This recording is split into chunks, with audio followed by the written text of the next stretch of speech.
Nobel প্রাইজের মতো যদি কোনো প্রাইজ একটা থাকতো বৈষম্য সৃষ্টি করার জন্য, তাহলে বাংলাদেশের বর্তমান সরকার সেই নোবেল প্রাইজ পেত।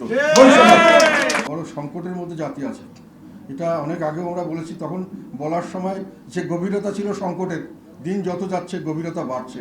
আগে হয়তো যেটা বলতাম, যেভাবে বলতাম, যেটাকে সংকট মনে করতাম, এখন মনে হয় ওটা কোনো সংকটই ছিল না, ওটা অনেক ভালো সময় ছিল। এখন অনেক গভীর সময় চলছে, মহাসংকটের দিনে আমরা দিন পাঠ করছি। দুঃখের সবচেয়ে বড় কথা হলো এই মন্দার ভিতরেও, যেখানে মানুষে খেতে পারছে না, মানুষে কাজ পাচ্ছে না, অসহায় অবস্থায় দিন পাঠ করছে, সেখানে একটা শ্রেণী বলা যায় ইউরোপিয়ান স্ট্যান্ডার্ডের দিন যাপন করছে। তাদের খাওয়া থাকা চাল চলন এগুলো আমরা গুলশান বনানী ইত্যাদিতে দেখলেই বুঝতে পারি। আর এক শ্রেণীর মানুষ একেবারেই রাস্তায় আদা পেটা খেয়ে বাস করছেন, অনেকে না খেয়ে থাকছেন, কোনো রকমের জীবন করছে, ওষুধের চিকিৎসা করতে পারছেন না, বিভিন্নভাবে অত্যাচারিত হচ্ছে। সেই নির্যাতন, এই যে একটা বৈষম্য, এই কারণে মানুষের মধ্যে হতাশা এবং ক্ষোভটা দিনকে দিন আরও বাড়ছে। এখন জনগণের কথায় দেশ চলবে, জনগণের কথায় সরকার পরিবর্তন হবে, এরকম কোনো বিষয় ঘটছে না। জনগণের কথা বলারই অধিকার নেই, বলতে গেলেই নানান ধরনের সমস্যা, তা কথা বলার শোনারও কোনো দরকার নেই। এখন বর্তমান সরকার একটা শক্তি সামর্থ্য নিয়ে ঝাঁপিয়ে পড়ে এই দেশটাকে দখল করে ফেলেছে, এবং দখল করেনি শুধু, এখন জনগণের কথা নয়, তাদের কথায় জনগণকে চলতে হবে, এবং তাদের কথাই বৈষম্য বা যাই হোক সৃষ্টি হবে, সেখানে জনগণের কোনো কথা বলার অধিকার নাই।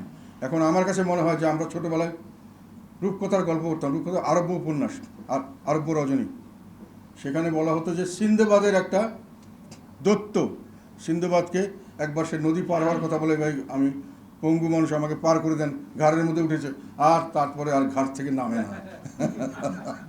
এখন বর্তমান সরকার সিন্দবাদের সেই দৈত্য হয়ে জনগণের কাঁধে চেপেছে।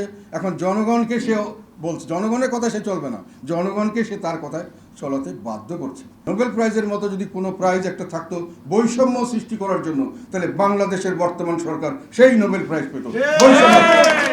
বৈষম্য সৃষ্টির নোবেল প্রাইজ বাংলাদেশ সরকারকে দেওয়া উচিত ছিল। এমন কোনো বিষয় নাই যেখানে তারা বৈষম্য করছেন না।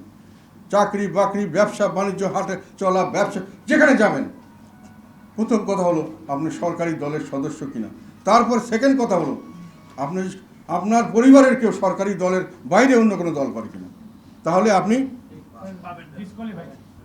আপনি কোনো সুযোগ সুবিধা পাবেন না। রাষ্ট্র, যে রাষ্ট্রের জন্য মানুষ জীবন দিয়েছে, রক্ত দিয়েছে, ইজ্জত দিয়েছে, কিসের জন্য? আমার দেশ পাওয়ার জন্য। যারা আওয়ামী লীগের বাইরে তারা অবাঞ্ছিত, থাকলে থাকেন, দাস হিসাবে থাকবেন, না থাকলে যান।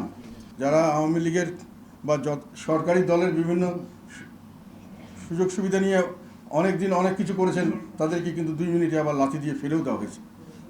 কাজে এই ধরনের সিস্টেমে আপনি কখনোই সত্যিকার অর্থে সব কিছুতে ন্যায় বিচার পাবেন, এটা ধারণা করা ঠিক নয়। কাজে যদি টিকতে হয় রাজনীতিতে, সঠিক রাজনীতি থাকতে হবে, জনগণের সঙ্গে রাজনীতি থাকতে হবে। যতই কঠিন হোক সেখানেই আপনার টিকতে পারবেন, না টিকতে পারলে আপনি শেষ হয়ে যাবেন। আর যদি অন্যভাবে বেঁচে থাকতে চান সুযোগ সুবিধা নিয়ে, সেখানেও আপনি রাজনীতিতে শেষ হয়ে যাবেন। দালাল হিসাবে বেঁচে থাকবেন, রাজনীতিবিদ হিসাবে বেঁচে থাকতে পারবেন।